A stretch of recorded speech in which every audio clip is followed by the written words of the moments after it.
Welcome back to Sunshine Ladies Unraveling Tales. I'm Carrie, and today I'm joined by Nikki, Reed, and Steph. Today, we're thrilled to welcome the brilliant author, Jade Presley. Thank you so much for joining us today. Yeah, thank you so much for having me. You are known for crafting deliciously addictive Why Choose stories. How fulfilling has this process been for you? It's been amazing. I've had so much fun. My first Why Choose novel, Her Villains, I published independently as like a passion project. And after I fell in love with the Why Choose genre, and then so when the Neverlist came out as a traditionally published Why Choose romantasy, it was an incredible experience because so many new readers were brought into the genre of Why Choose that maybe had never tried it before. So it's been incredibly fulfilling to see some new readers being like, I never thought I would read a Why Choose. I never thought I'd like one, but I read the Neverlist and now I'm going to try more, which I just think is so incredible and empowering. So I love that. And for anyone who may not know you yet, could you tell us a little bit about yourself and how you got started in writing? Yeah, absolutely. So my name is Jade Presley and I write spicy Why Choose romantasies. It is a pen name. And so my actual real name, I have published several young adult novels. And the reason for the pen name was I didn't want my teenage readers jumping into a Why Choose without their knowledge. So that's why I did the pen name to kind of separate that. But yeah, I've always wanted to be a writer since the second grade. And so that's all I ever worked toward in life. And I'm very lucky that I get to do this dream job. So, can you tell us a little bit about your earlier books, the Shattered Isle series and the Enchantress series? Like, how did you think those shaped your current style and voice as an author today? Yeah, they totally shaped it. So, like I said, was writing young adults under my real name, Molly Ely, and I was having a lot of fun with that. But I'd been in that space for probably 6 or 7 years, and so I was just kind of craving something different. And I thought, I'm a huge Marvel nerd, and so I took inspiration from that and just created this like Why Choose passion project that I didn't know if anybody would read, but it was really just for me. I was like, I just want to do a Why Choose with, Loki and Captain America, Iron Man, and Thor. Just like, and it's not fan fiction. I created an entire world that's completely different, but the core of the, kind of brotherly banter was there. And I put it out in the world independently and I found all these wonderful, nerdy, spicy readers. And it was like their embracing of that book completely changed the game for me. Like I was so excited to continue with that series because the readers were eating it up. And then once I got to the end of the series, I had the idea to do kind of a True Blood meets Witcher Why Choose, and that's my Enchantress series, and that was received very well too. So it was very exciting. And then of course my publisher, when I had the idea for the Neverlist, was ready to roll with it. So it all kind of steamrolled after that passion project, and it's kind of like a fever dream, but I love it. Have you missed some of the YA writing, or are you really just in this world of spicy romance and Jade Presley? I am super in it. Like I'm so deep in this world, and I think it's because, I've been on deadline for book 2 of the Neverlist, and so I'm just living and breathing Lumithus right now. And I think maybe because it's still so fresh, I think I only published Her Villains in 2021, if I'm remembering correctly.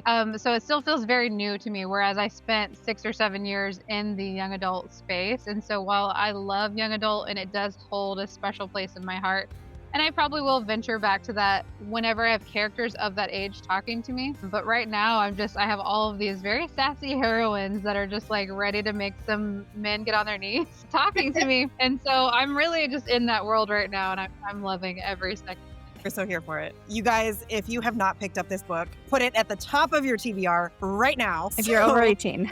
Yes, fair. We are rated R, right? So the Neverlist has skyrocketed to popularity amongst romantasy readers, and for good reason. What sparked the idea for this one, and how does it feel to have readers so hooked on this up-and-coming series? It's amazing. Riley, thank you so much. Riley is the character that came to me with her story. That's kind of how my process works. I have characters who are very loud and some that I have to work a little harder for. But I was finishing up Veil of Blood and Magic when she kind of kicked in the door.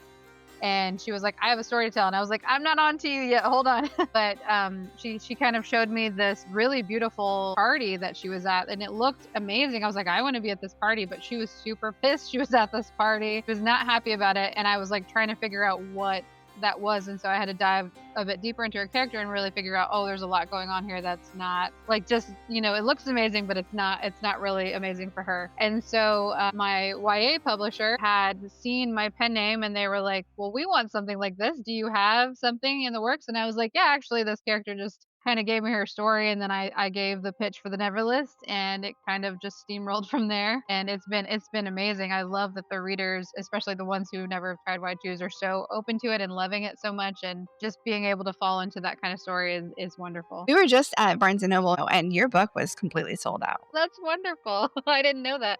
If the Neverlist were adapted into a film or TV series, who would your dream cast be in the main roles? Is there anyone you've thought about? I think the characters that I would pick would be way too old for the roles, but just the ones that like I kind of would envision. But I also never like to say, because I'm always so worried that, you know how sometimes people just don't like certain people, like certain actors, and I'm like, I would never want that to impact the experience they have on the story. So yeah, I rarely say. But we can say Axel's pretty Jason Momoa coded, but I don't know. I think the others I'd have to leave up to the audience. Love that. Okay.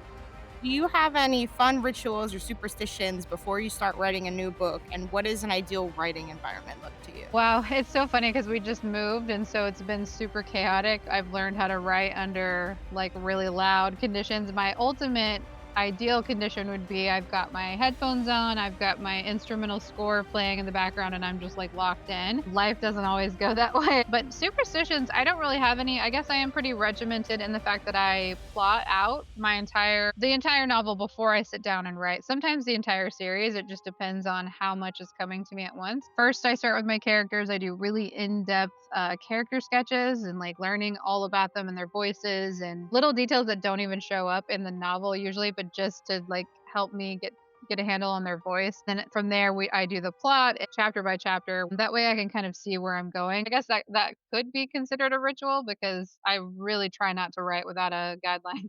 Smart. So when writing the Neverlist, which of the chaos legends came to you first? Yeah, so And who took extra attention? Yes. So yeah, Riley came to me first. It's very much her story. She has the most POVs and she was the loudest, which I loved because it just makes my job so much easier. Cal came to me next. He was such a sweetheart. Like in the, when I'm doing my character sketches, like I had these 4 like ghosts basically that she was talking about. And then once I learned more about the characters, Cal was the one to come to me first. And he was very like comforting, just the way he is. He was like, hey, I can talk you through this. These are my friends. And he was very much like the gateway guy into the rest of them. And so that's why he had to be the first city she went to, just because he came to me first and he was the most, I think, safe space for Riley to get kind of like soft launched into this new world. And the hardest was, as you can probably guess, Jax. He popped in for a little bit in the very beginning of the book, and then he was like, I'm out. And he was so hard to get, like, even like to get him to talk to me was very difficult. I know that makes me sound crazy. It doesn't. No, But it actually makes so much sense. It very much felt like a reward to finally break into Jax's mind. So I think that makes a lot of sense. Thank you. Yeah, he makes you work for it for sure. And so he was definitely my hardest. And the other 2 were pretty equally easy to slip into. But yeah, he was my hardest. Still is. And which scenes took the story in a direction that you didn't expect? That's a good question. There wasn't a ton of surprises. I think Riley's character being a little more vulnerable and softer by the end was a little bit of a surprise to me because she came out so hard and so tough. And then the deeper we got into her backstory and the, just the grief of missing her sister and everything like that, I think that kind of shocked me because she came off so strong and like bristly, but then she, her time with the legends kind of softens her, which I didn't think would happen. So that was kind of a surprise. I think she softens them too. So yeah. Your narrative is committed to respecting boundaries even in high heat romance. How do you balance sensuality with emotional safety in the choosing scene? Yeah, absolutely. So that's a huge important factor for me. I think especially with all Y Choose, the Y Choose genre is very intense to begin with. The idea of 4 men and 1 woman is very intense.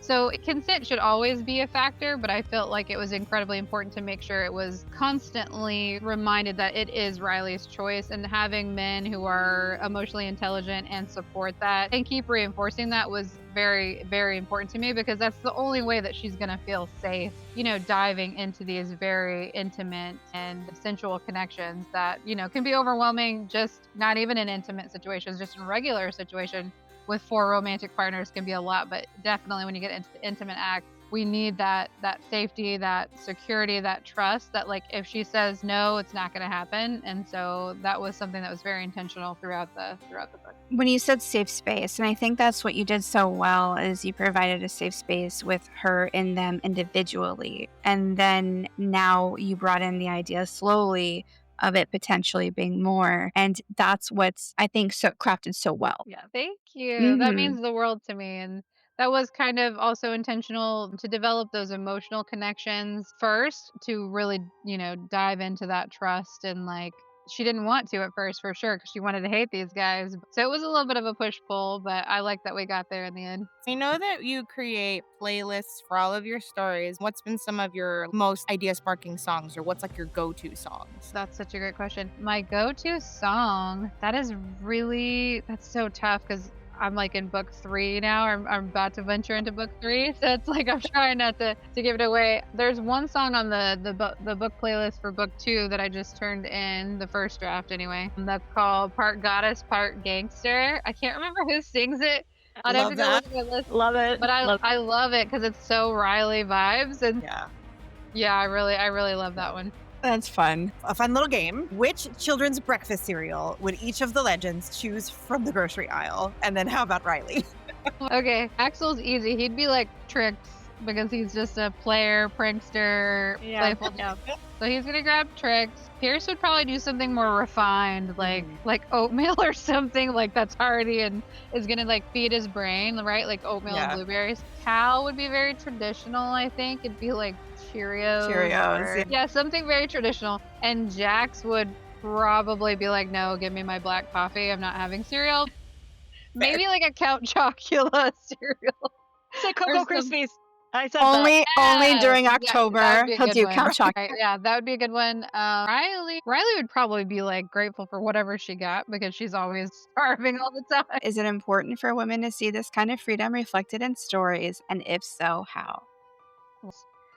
This is one of the things I love about the Why I Choose genre is it's so female centered and so female empowering, being able to be completely who you are in your own skin and like love it and own it and not let anybody tear you down. I think that's incredibly inspiring and important. And I love that the Why I Choose genre basically just teases that up. So that's one of the reasons why I love that genre so much. Were there any plot lines or scenes that you loved but had to have cut from the final draft? Yes, there were several. And it's just because she's already a thick girl.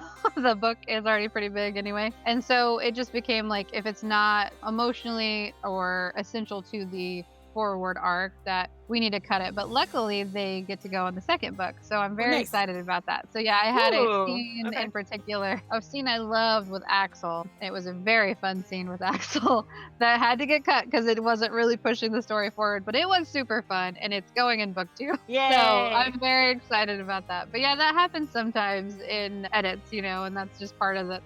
Have you ever had a fan interaction and their response to your stories has completely floored you? Like, it made you laugh or you cried? Yeah, I've had so many amazing interactions with readers lately. It's incredible, and I'm doing my best to keep up with all of the DMs. It really does mean the world to me. I started out in YA, and I've gone to signings where like nobody shows up, and you're just sitting there with your book, and you're like, oh, what's happening? And then I've gone recently to signings, and there's so many amazing readers there, and they're all excited about this genre and the book, and so it has been really incredible. I did have a couple, actually, female readers reach out to me and say that Riley gave them the courage to get out of a bad relationship, which I was really shocked by. It wasn't like an intention I had with the novel to have that terrible toxic ex. He was just a crucial part of the story with her toxic ex. But getting those messages, I was in tears with their stories and them saying that it just something clicked with her character and it clicked with them and they demanded better, what they deserve, which really, that just like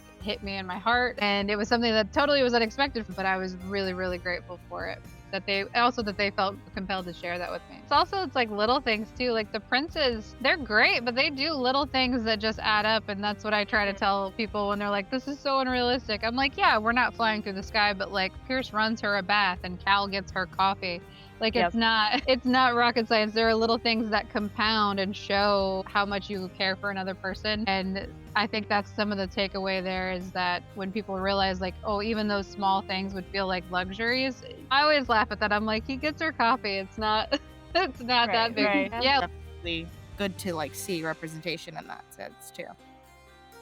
I love the community we have. It's so great. Mm-hmm. So fans are buzzing for the sequel that you recently turned into your editors. Congrats on the first draft. Can we have any hints for what the Legends of Chaos might face next? And we get to meet the cat. And the cat has a name that you haven't shared yet. I know, I haven't shared it. Again, it's so hard with edits, especially this early on. I have such a wonderful editor, and she sees me. That's another thing. It's like she gets me, she gets my voice, she gets the story really well. And again, I never know. I'm like, is my cat storyline gonna get cut out of this? Keep the cat in, you hear us? I know. I really hope so. Like, I feel like he plays a really good role, and he did kind of. He's been since the first book I've known about him. So I hope we get to keep him. But if not, what else can I tell you?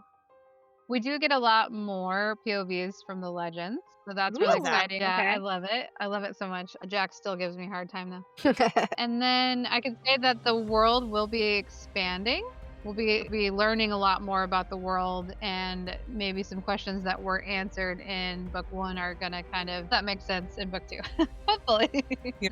What tropes or genres are you excited to explore in the future? And I'm really curious to know, is there a character floating around in your mind lately that doesn't have a book yet? Yeah, so I'm excited. I love Why Choose, but I do feel like I could absolutely do a traditional one-on-one relationship, like a slow burn. I think would be super fun. Pretty like a real like if Jax was in control, kind of like real slow burn, like real painful slow burn.